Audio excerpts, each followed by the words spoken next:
Dito tayo mag-top 10 feels mga kalaguyo, ang mga dahilan kung bakit mo siya kailangang palayain. Hmm. Number 1, Oh. unang-una sa lahat, kung bakit kailangan mo siyang palayain dahil may sabit siya. Hmm, it's either hindi mo alam na may sabit siya o talagang ah, sinadya mong makipaglandian kahit may sabit siya. Number 2, Hmm. naapektuhan na ang karir nyo dahil masyadong nakakasakal ang inyong relasyon or medyo lagi kayo nag-aaway, nakaapekto na sa inyong trabaho, so kailangan mo na siyang palayain. Number 3, Mhm. hindi na kayo magkasundo. Lagi na kayo nagtatalo, parang inis na inis kayo sa isa't isa, parang konting maliit na bagay, nag-aaway na kayo. Number 4, ayaw na magulang mo sa kanya.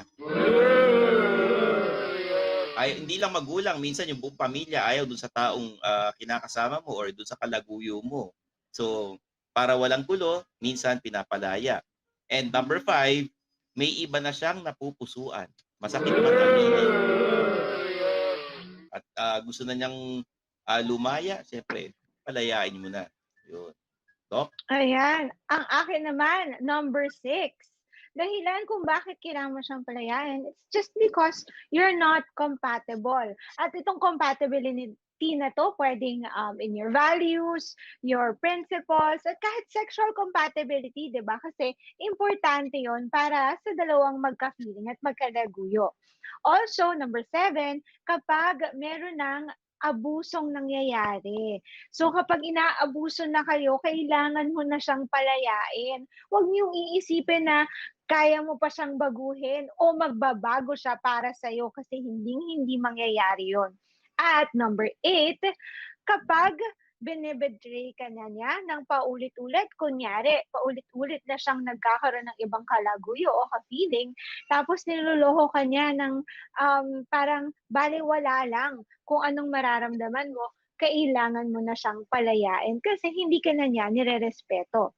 At number 9, when you feel that you are miserable in the relationship. Kapag malungkot ka na dun sa relasyon at hindi mo na mahanap yung sarili mo, hindi mo na mahanap yung kasiyahan mo, kailangan mo na siyang palayain. At palayain na rin ang sarili mo from that kind of situation.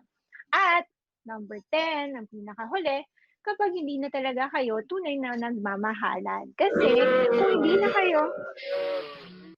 hindi na kayo tunay na nagmamahalan and you do not want to work on the relationship anymore, malulungkot lang kayo at hindi kayo, parang hindi nyo, you won't be able to live your best life, 'di ba? Kasi lagi kayong parang nag-aaway, lagi kayong umiiyak, o parang merong kulang na hindi nyo mapunan sa isa't isa. Yan. Yan. Yan po. Papasan. Mhm. Oo, yan po ang ating top 10 feels ngayong hapon, mga dahilan kung bakit kailangan mo na siyang palayain. Hmm.